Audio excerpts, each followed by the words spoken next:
The midnight game, a terrifying ritual. Some say it's centuries old, passed down in secret. Others say it began on the internet, a creepypasta spreading fear online. No one knows for sure, but the stories agree. The midnight game is dangerous, deadly even. It's a game you play alone in the dark, a game you might not survive. The game's origins are shrouded in mystery. Some whisper of ancient pagan rituals, of summoning dark forces. Others claim it was a punishment for those who broke sacred rules. No matter the source, the game persists. A chilling reminder that some things are best left undisturbed. To play the midnight game, you need courage and foolishness. The steps are simple, but the risks are real.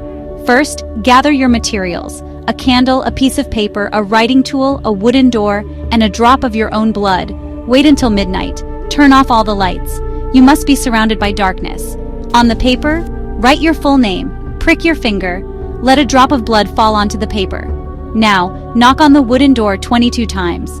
The last knock must land exactly at midnight. Open the door, blow out the candle, close the door. The game has begun.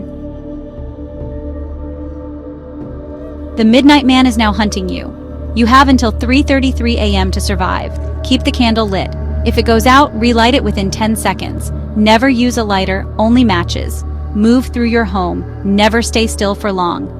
The Midnight Man can find you in the darkness. Avoid mirrors. Do not look at him directly. He feeds on fear. If you feel his presence, run, hide. Do whatever you can to escape. Whisper prayers, sing songs. Just don't let the silence consume you.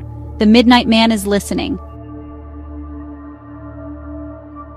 If your candle goes out and you fail to relight it, if you look upon the Midnight Man's face, if you are caught before 3:33 a.m., you will lose the game. The consequences are dire. Some say you will experience your worst nightmares, trapped forever in a waking terror.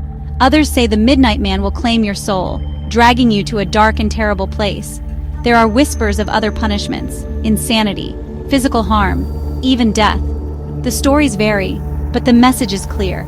The midnight game is not to be taken lightly. It is a dangerous gamble, with your life, your sanity, your very soul at stake. People claim to have played the midnight game and survived. They tell stories of being stalked through their homes, of feeling an icy breath on their necks, of seeing shadowy figures lurking in the corners of their eyes. Their stories are chilling, full of terror and regret. One user online wrote, "I felt a hand on my shoulder, cold and heavy. I turned around, but there was nothing there, just the darkness." Another shared, "I saw him once, a tall, shadowy figure with glowing red eyes. I ran and hid until 3:33 a.m. These accounts are impossible to verify, but they paint a disturbing picture. Is the midnight game real, or is it a product of our collective fear, a shared delusion fueled by scary stories and internet hype?